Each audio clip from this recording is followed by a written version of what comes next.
Exchange tax நேயர்களுக்கு வணக்கம். யார் இந்த மரிய வில்சன்? சரியா சொல்லணும்னா ஒரு 13 வருஷத்துக்கு முன்னாடி 10 பேருடைய மரணத்திற்கு தொடர்புடையவர். தற்போது டிவிகேவினுடைய தொண்டர்.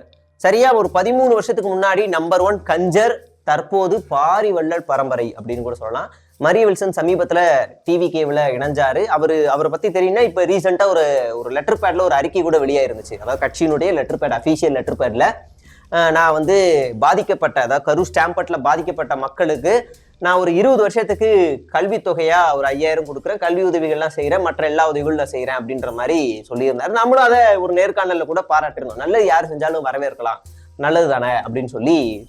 ஆனாலும் சில கேள்விகள் இருந்துச்சு. சாதாரண ஒரு தொண்டரால ஒரு லெட்டர் பேடை பயன்படுத்த முடியுமா? அந்த அளவுக்கு இருக்காதா? அது மிஸ்யூஸ் ஆகாதா? லெட்டர் பேடுங்கிறது ஒரு கட்சியில இருக்கக்கூடிய ஒரு பொறுப்புல இருக்கவங்க தானே பண்ண முடியும். இப்படி சாதாரண தொண்டர் அந்த மாதிரியான கேள்விகள் இருந்தாலும் உதவி பண்ண நல்லது தானே அப்படின்னு நினைச்சுட்டு இருந்தோம். இன்னைக்கு நமக்கு ஒரு திடுக்கிடும் தகவல் நமக்கு வந்து கிடைச்சிருக்கு அப்படின்னு சொல்லலாம்.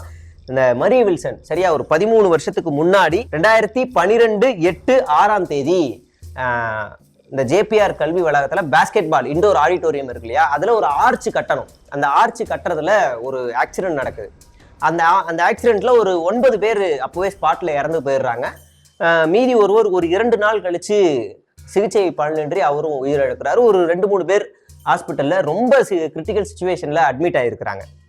அப்போ உடனே C2 காவல் நிலையத்துல இருந்து ஜேபிஆரையும் அக்யூஸ்டா சேர்க்கிறாங்க, அவங்களுடைய ஒய்ஃபையும் சேர்க்கிறாங்க. இவர் வந்து மருமகன்றனால இவர் தான் A1 C2 காவல் நிலையத்துல A1 இவரையும் கைது பண்ணி அரெஸ்ட் பண்ணி உள்ள வைக்கிறாங்க. அதுக்கப்புறமா இவங்க எல்லாருமே பண்றாங்க. இதுல நடுவில் வந்து ஜேபிஆரும் அவங்களுடைய ஒய்ஃபையும் இந்த வழக்குல இருந்து ரிலீவ் பண்ணிடுறாங்க.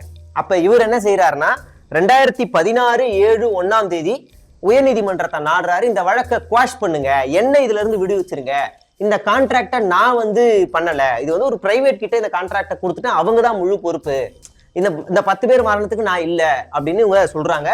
அப்ப அங்க இருந்த PN பிரகாஷ் நீதிபதி அவர் என்ன சொல்றாருன்னா, இல்ல குவாஷ்லாம் பண்ணவே முடியாது, இது முக்கியமான காரணம் நீங்க மட்டும்தான், நீங்க தான் A1 அப்படின்னு சொல்லி திட்டவட்டமா சொல்லிடுறாரு.